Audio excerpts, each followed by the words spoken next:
Hello everyone, I am Sai Chaitanya. Welcome back to my channel SciTech. In today's video, I'll try to talk about how is the CPU throttling test in this MI11X device. So let's see friends, how is the throttling is going on in this MI11X device, and in this video I'll try to use the application which is called the CPU throttling test. So recently I did a video on this particular application friends where I have tested the CPU throttling test when the battery is below 20%, as you can see here.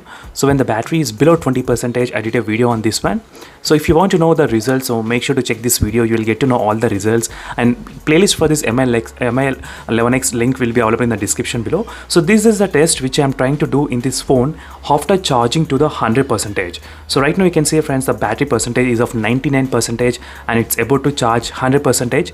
As soon as the charging reaches to the 100%, I'll try to use the same CPU throttling test in this phone, and let's see friends, after charging 100%, immediately if you try to do the CPU throttling, or if you try to do this kind of high performance in this phone, will it affect the performance or not? So that is what my main motive of this kind of doing this kind of CPU throttling test in this phone.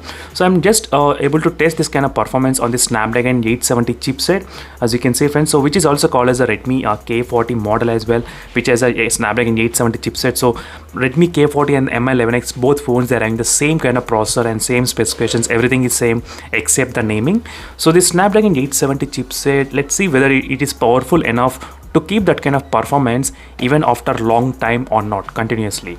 So this application particularly uses a lot of GPU and the CPU in the background and everything in the background friends. So that's why there is a very much high intense kind of throttling test in any smartphone application which is available right now. So this is a very good application, and a lot of users, they do recommend this kind of usage, and I'll be running this kind of application for 15 minutes exactly, same test as I did before for below 20%. So now I'll be doing for the 15 minutes test continuously once the battery reaches to the 100%. So in the previous test I connected to the Wi-Fi network. So even in this test, to make the test clear and even between both results, so I'll try to use same kind of Wi-Fi connection as well, as you can see here. So once the battery reaches to 100%, I'll try to unplug this charger, and then I'll try to connect, then I'll try to start the test. So right now it's still running at 99%. I'm just waiting for this kind of 100% to reach, as you can see here.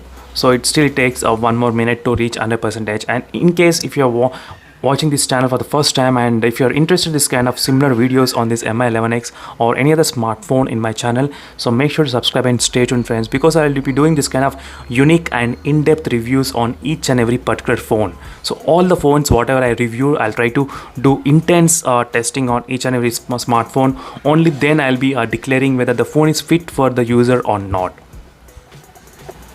As you can see friends, finally the battery reached to the 100%, and let me try to unplug the cable and start the test right now. So this is a test which I'm trying to do when the brightness is about close to 80% of the brightness. So let me try to start the test. So since the phone got just now charged, so let me try to test the temperature. Temperature is about 39 and 40 degrees. So I'm trying to test the maximum intensity friends I'm trying to put on this phone. So that is what our test is about. So usually you may think that after charging the phone is heat and it will definitely impact, but that's what I want to test right now, whether it's impacting or not immediately after charging the phone. So right now you can see the throttling in the performance issue, it's not consistent. Just now I can observe friends, it's not consistent at all. So it's trying to decrease, and it went below 90% as well at one point, and again it started to increase. So I'm trying to use a 120 Hz display refresh rate as well during this kind of testing. So right now the time is about just only 45 seconds, and again I'll be back when the time is about 15 minutes. So overall this test will run up to 15 minutes, and we can see how much the battery is also decreased during this time of usage. As you can see friends, the CPU throttling test has been successfully completed. As you can see, it got decreased to finally to 80% or 75% overall, as you can see here. So this is a case where I did get a couple of messages, so that's what I was replying at this time, but that's when it got decreased. But otherwise it used to say exactly around 75% throughout the time. So this is all a graph, and one thing is that the battery percentage you can see here friends, so still it's 99%. So during these 15 minutes of testing, the phone is completely on, the screen is on. 15 minutes of testing with this strong usage of CPU and the GPU, but still the battery remained at 99%. So with this phone, in the initially the battery will be very strong, but once it crosses below 50 or 45%, then it will try to drain a lot. So I'll do a separate video on that particular topic, friends, very soon. So make sure to subscribe and stay tuned for those videos. So that's it, friends. This is a quick review on this one CPU throttling test, and for more details make sure to check the links in description. And thank you for watching, and see you in the next video, friends. Until then, bye.